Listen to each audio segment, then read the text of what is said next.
बात ये रखिएगा, ये हमसे नमाज को टाइमिंग पूछा कि आपकी मस्जिद में किस टाइम नमाज होती है, तो हमने उसके साथ की मौजूदगी में ये बैठक हुई है। और इसमें जो है मतलब ये कि होली और जुमा एक ही दिन पड़ रहा है, तो 10 मस्जिदें हैं। पूर्व की भांति दोनों पक्षों के सहयोग से और वार्ता करके सहमति के आधार पर ढका जाता रहा है। इस बार भी वार्ता की गई है। संभल में रंग भरी एकादशी के दिन से ही होली की शुरुआत हो चुकी है।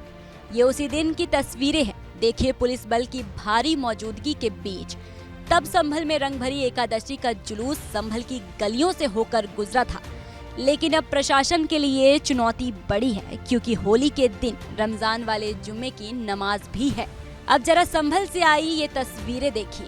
कोतवाली में संभल के एडिशनल एसपी श्री शचंद्र कुछ लोगों को रजिस्टर से पढ़ कर मोहल्लों के नाम बता रहे हैं। पुलिस और प्रशासन के तमाम अधिकारी भी मौजूद हैं। वो भी पूरी गंभीरता के साथ सब कुछ सुनकर नोट कर रहे हैं।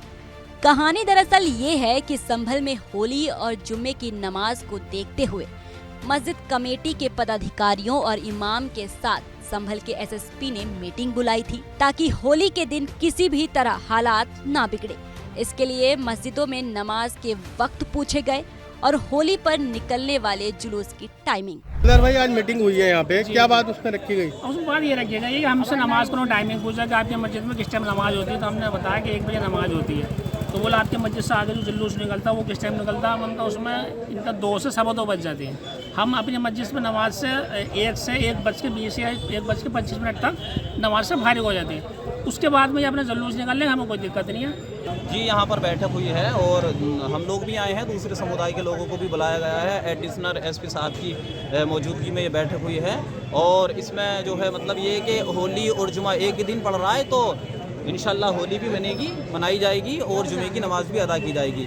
और इसमें दूसरे समुदाय के लोगों से हमारी सहमति हो चुकी है कि हमारी जो नमाज होती है वो 1 से 1:30 के दरमियान होती है, यानी कि आधे घंटे में हम फारिग हो जाते हैं। और जुलूस का जो टाइम है वो 2 से 2:30 बजे है, तो उससे पहले हम नमाज से निपट जाएंगे। दरअसल संभल में हालात बिगड़े ना, इसके पहले से इंतजाम किए जा रहे हैं, क्योंकि कुछ दिनों पहले ही संभल के सीओ अनुज चौधरी के बयान को लेकर अलग ही माहौल बन गया था।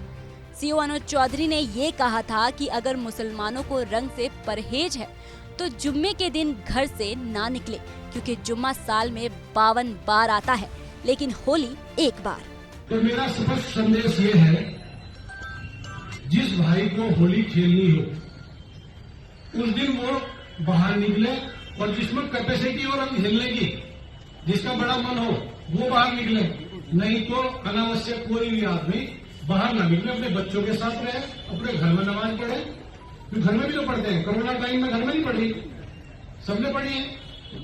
और जब मूर्ति में भगवान नहीं है तो घर में भी तो मूर्ति थोड़ा ही है, घर में भी तो नमाज पढ़ सकते हो। जब सब जगह भगवान और अल्लाह सब जगह है,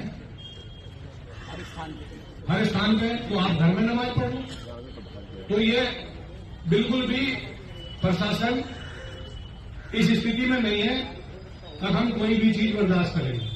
हालांकि प्रशासन पूरी तरह मुस्तैद है, इसलिए तैयारी ये की गई है कि जिन रास्तों से होकर होली का जुलूस निकलेगा उन रास्तों की मस्जिदों को ढक दिया जाएगा, ताकि कोई रंग गुलाल ना फेंक सके।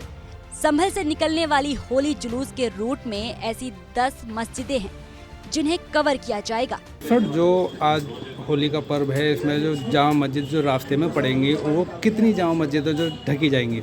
संभल नगरी क्षेत्र में पूर्व की भांति होली का जुलूस परंपरागत मार्ग से निकाला जाएगा।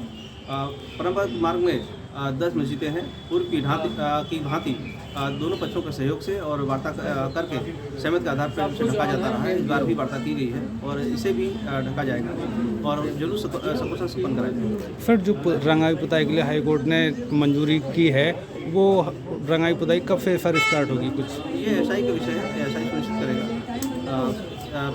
इसके अलावा जामा मस्जिद में जो जुलूस निकलता है उसके पीछे से वहाँ परंपरागत रूप से ढका जाता रहा है, वह भी कार्रवाई की जाएगी।